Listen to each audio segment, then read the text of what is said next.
നല്ല ക്രിസ്പി ആയിട്ടുള്ള broasted chicken വീട്ടിൽ തന്നെ എങ്ങനെ ഉണ്ടാക്കുന്നതെന്ന് നോക്കിയാലോ. അപ്പോൾ ആദ്യം ഒരു ബൗളിൽ ഒരു അര കപ്പോളം പാലെടുക്കുക.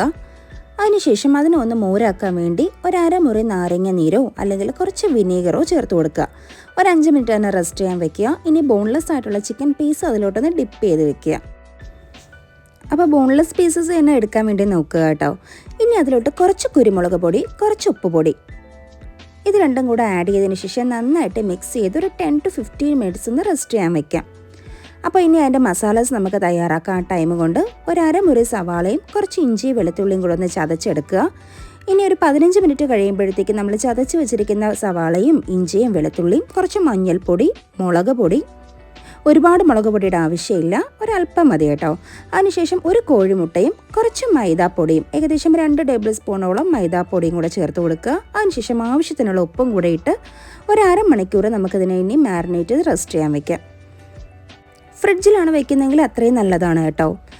ഇനി നമുക്ക് വേറൊരു പ്ലേറ്റിലോട്ട് കുറച്ച് മൈദാപ്പൊടിയും ഒരു അര കപ്പ് കോൺഫ്ലവറും, അതായത് 1 കപ്പ് മൈദയാണ് എടുക്കുന്നതെങ്കിൽ അര കപ്പ് കോൺഫ്ലവർ എടുക്കുക. കുറച്ച് കുരുമുളക് പൊടി, ആവശ്യത്തിന് ഉപ്പുപൊടി, കുറച്ച് മുളക് പൊടി, ഇതെല്ലാം കൂടിയിട്ട് നന്നായിട്ട് മിക്സ് ചെയ്ത് നമ്മൾ നേരത്തെ മാരിനേറ്റ് ചെയ്ത് മാറ്റി വെച്ചിരിക്കുന്ന ഓരോ ചിക്കൻ പീസസും ഇതിലോട്ട് കോട്ട് ചെയ്യുക. ഇനി നല്ല തിളച്ച എണ്ണയിൽ ഓരോ പീസസായിട്ട് ഇട്ട് കൊടുക്കുക. ഇനി വേറെ ഒന്നും ചെയ്യാനില്ല, നല്ല ഡീപ്പായിട്ട് നമുക്ക് ഫ്രൈ ചെയ്തെടുക്കാം.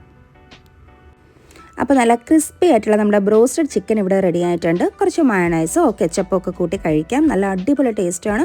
നമ്മൾ ഒരുപാട് പൈസ കൊടുത്ത് പുറത്തുനിന്ന് വാങ്ങുന്ന ബ്രോസ്റ്റഡ് നമുക്ക് വീട്ടിൽ തന്നെ ചെയ്തെടുക്കാം ഈസി ആയിട്ട്.